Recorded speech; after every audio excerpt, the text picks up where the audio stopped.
Audio 2 पुस्तक का नाम ब्रह्मवचर साधना की ध्यान धारणा। लेखक वेदमूर्ति तपोनिष्ठ पंडित श्री राम शर्मा आचार्य। निम्न स्तर के प्राणी इनमें भूमिका में पड़े रहते हैं। कृमि कीटकों की चेतना इंद्रियों की प्रेरणा के इर्द गिर्द अपना चिंतन सीमित रखती है।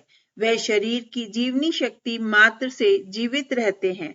संकल्पन उनके जीवन मरण में सहायक नहीं होता। मनुष्य की जिजीविषा इस शक्ति को अशक्त असमर्थ बनाने पर भी जीवित रख सकती है, पर निम्न वर्ग का प्राणी मात्र सर्दी गर्मी बढ़ने जैसी ऋतुओं से प्रभावित होकर अपना प्राण त्याग देते हैं। उन्हें जीवन संघर्ष के अवरोध में पड़ने की इच्छा नहीं होती। प्राणमय कोश की क्षमता जीवन शक्ति के रूप में प्रकट होती है। जीवित रहने की सुदृढ़ और स्थिर इच्छा शक्ति के रूप में उसे देखा जा सकता है। स्वस्थ, सुदृढ़ और दीर्घ जीवन का लाभ शरीर को इसी आधार पर मिलता है। मनस्वी, ओजस्वी और तेजस्वी व्यक्तित्व ही विभिन्न क्षेत्रों में सफलताएं प्राप्त करते हैं। इसके विपरीत दीनहीन, भयभीत, शंकाशील, निराश, खिन्न, हतप्रत व्यक्ति अपने इसी दोष के कारण उपेक्षित, तिरस्कृत एवं उपहासास्पद बने रहते हैं। उत्साह के साथ अविच्छिन्न रूप से जुड़ी हुई रहने वाली कर्मनिष्ठा का जहां अभाव होता है, वहां अवनति और अवगति के अतिरिक्त और कुछ रहेगा ही नहीं। साहस बाजी मारता है। बहादुरों के गले में अनादि काल से विजय वैजयंती पहनाई जाती रही है और अनंत काल तक यही क्रम चलता रहेगा। मनोमय कोश का अर्थ है विचारशीलता, विवेक बुद्धि।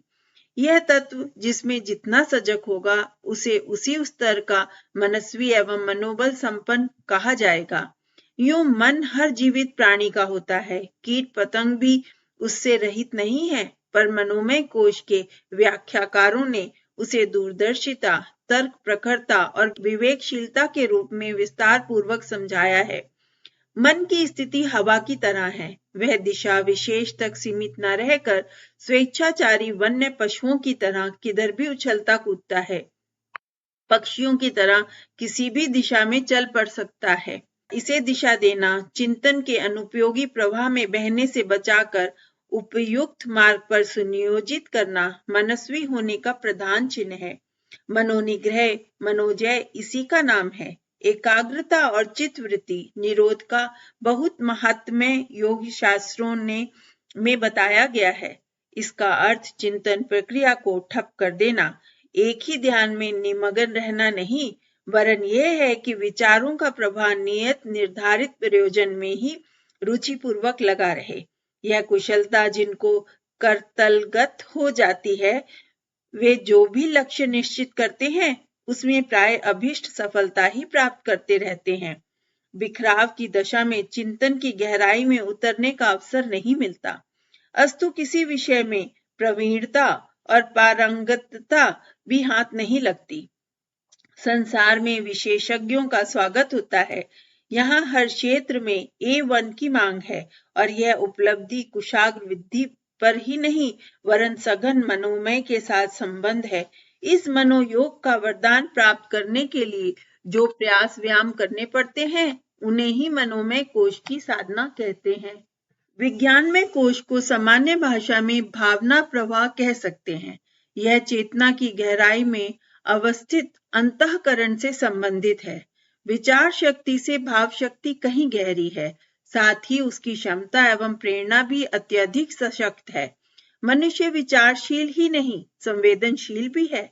ये संवेदनाएं ही उत्कृष्ट स्तर की आकांक्षाएं उत्पन्न करती हैं और उन्हीं से प्रेरित होकर मनुष्य बेचैन विचलित हो उठता है, जबकि विचार प्रवाह मात्र मस्तिष्कीय हलचल भर पैदा कर सकता है।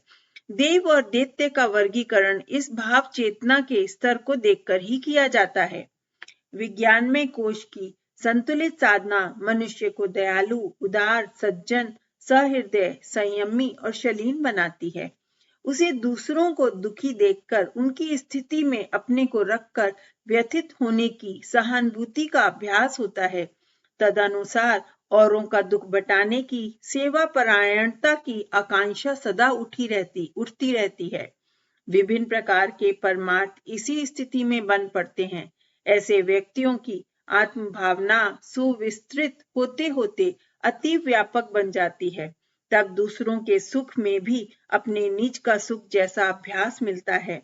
आनंदमय कोश का विकास यह देखकर परखा जा सकता है कि मनुष्य शुद्ध, उद्गिन, चिंतित, खिन्न, रुष्ट, असंतुष्ट रहता है अथवा हंसती मुस्कुराती, हल्की फुल्की, सुखी संतुष्ट जिंदगी जीता है। मोटी मान्यता यह है कि वस्तुओं, व्यक्तियों एवं परिस्थितियों के कारण मनुष्य सुखी दुखी रहते हैं, पर गहराई से विचार करने पर यह मान्यता सर्वथा निरर्थक सिद्ध होती है। एक ही बात पर सोचने के अनेक दृष्टिकोण होते हैं। सोचने का तरीका किस स्तर का अपनाया गया, यही है मनुष्य के खिन्न अथवा प्रसन्न रहने का कारण। अपने स्वरूप का, संसार की वास्तविकता का बोध होने पर सर्वत्र आनंद ही आनंद है। दुख तो अपने आपे को भूल जाने का, संसार को सब कुछ समझ बैठने के अज्ञान का है। यह अज्ञान ही भवबंधन है, इसे ही माया कहते हैं। प्राणी विविध ताप इसी नरक की आग में जलने से सहता है। सच्चिदानंद परमात्मा के इस सुरभ्य नंदनवन जैसे उद्यान में दुख का एक कण भी नहीं। दुखी तो हम केवल अपने दृष्टि दोष के कारण होते हैं। वस्तु, व्यक्ति और परिस्थिति का विकृत रूप देखकर ही डरते हैं और भयभीत होते हैं। यदि यह दृष्टि दोष सुधर जाए तो मिथ्या आभास के कारण उत्पन्न हुई भ्रांति का निवारण होने से में देर न लगे और आत्मा की निरंतर आनंद से परिपूर्ण परितृप्त रहने की स्थिति बनी रहे। 5 कोशों की भावनात्मक पृष्ठभूमि यही है। इन्हीं कसौटियों को कसकर किसी व्यक्ति की आंतरिक स्थिति के बारे में जाना जा सकता है और वह आत्मिक दृष्टि से कितना गिरा पिछड़ा है अथवा उठने और विकसित होने में सफल हुआ है। गायत्री और सावित्री की समन्वित साधना। पौराणिक प्रतिपादन के अनुसार ब्रह्मा जी की 2 पत्नियां थीं, एक गायत्री, दूसरी सावित्री। इस अलंकार से तत्व दर्शन के रूप में यह समझना चाहिए कि परब्रह्म परमात्मा की 2 प्रमुख शक्तियां हैं, एक भाव चेतना परा प्रकृति और दूसरी पदार्थ चेतना अपरा प्रकृति। परा प्रकृति के अंतर्गत व्यक्ति संपर्क से उसे मन, बुद्धि, चित्त, अहंकार एवं आत्मा का परिकर कहा जा सकता है।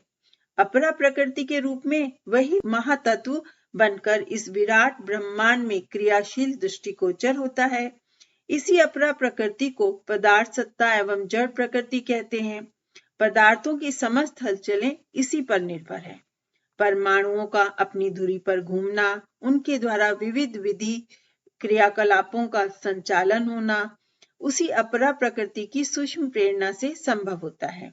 विद्युत, ताप, प्रकाश, चुंबकत्व, रसायन, ईथर आदि उसी के विभाग हैं। पदार्थ विज्ञान इन्हीं शक्तियों को काम में लाकर अनगणित आविष्कार करने और यांत्रिक सुविधा साधन उत्पन्न करने में लगा हुआ है। इस अपरा प्रकृति को अध्यात्म की भाषा में सावित्री कहा गया है।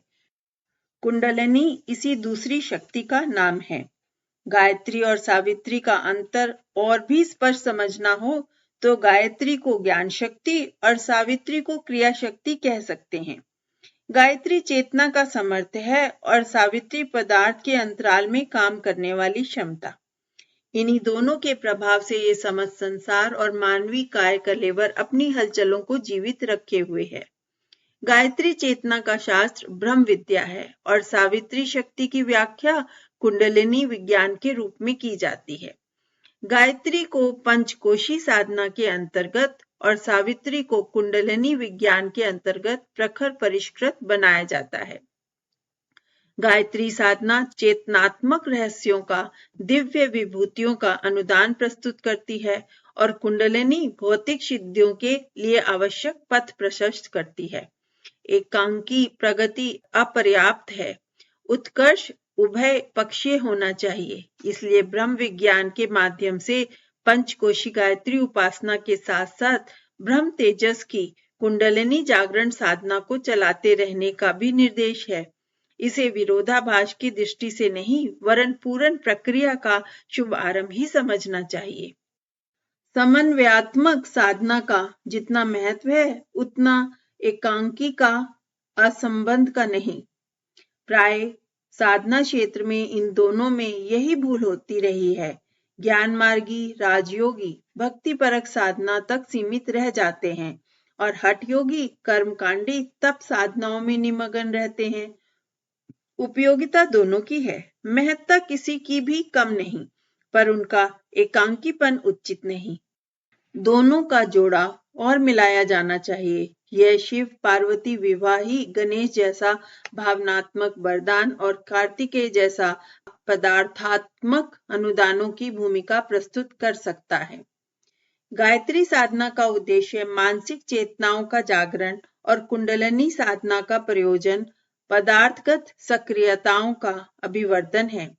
दोनों एक दूसरे की पूरक हैं। समर्थ शरीर और समर्थ मस्तिष्क परस्पर एक दूसरे के पूरक हैं। इन्हें गाड़ी के दो पहिए कहना चाहिए। एक के बिना दूसरा निरर्थक है और रुकन रहने वाला तत्वज्ञानी और मूढ़मती नर पशु दोनों ही अधूरे हैं। आवश्यकता दोनों के समन्वय की है। यूं वरिष्ठ और कनिष्ठ का चुनाव करना है तो प्राथमिकता मानसिक चेतना को ही मिलेगी। मानसिक मार्ग से प्रकट होने वाली चेतनात्मक शक्तियों की सिद्धियों का वारापार नहीं। योगी, तत्वदर्शी, परादर्शी, मनीषी, विज्ञानी, कलाकार, आत्मवेता, महामानव इसी शक्ति का उपयोग करके अपने वर्चस्व को प्रखर बनाते हैं। ज्ञान शक्ति के चमत्कारों से कौन अपरिचित है? मस्तिष्क का महत्व किसे मालूम नहीं? उसके विकास के लिए स्कूली प्रशिक्षण से लेकर स्वाध्याय, सत्संग, चिंतन, मनन और साधना से समाधि तक के अनगणित प्रयोग किए जाते हैं। इस व्यवहारिक क्षेत्र को गायत्री उपासना परा प्रकृति की साधना ही कहना चाहिए।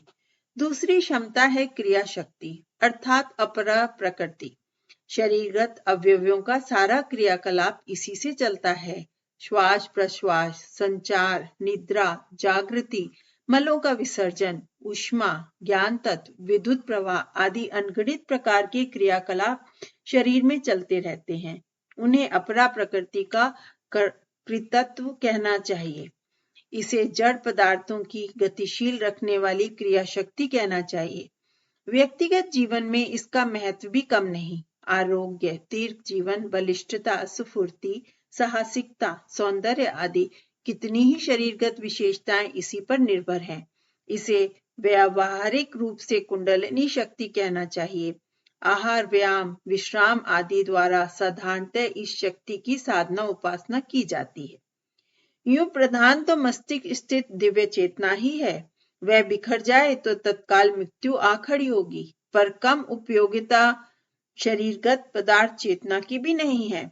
उसकी कमी होने से मनुष्य दुर्बल, रुग्ण, अकर्मण्य, निस्तेज, कुरूप और कायर बनकर रह जाता है। निरर्थक, निरुपयोगी, भारभूत जिंदगी की लाश ही ढोता रहेगा। गायत्री का केंद्र सहस्त्रार मस्तिष्क ब्रह्मरंध्र है। कुंडलिनी का केंद्र कामबीज मूलाधार चक्र है। गायत्री ब्रह्म चेतना की और सावित्री ब्रह्म तेज की प्रतीक है। दोनों की परस्पर सघन एकता और अविच्छिन्न घनिष्ठता है। एक को उत्तर ध्रुव और दूसरे को दक्षिण ध्रुव कह सकते हैं। पृथ्वी की दूरी के यह दोनों ही छोर हैं। मानवीय सत्ता के भी यही दो ध्रुव मिलजुल कर जीवन का समग्र संचार करते हैं।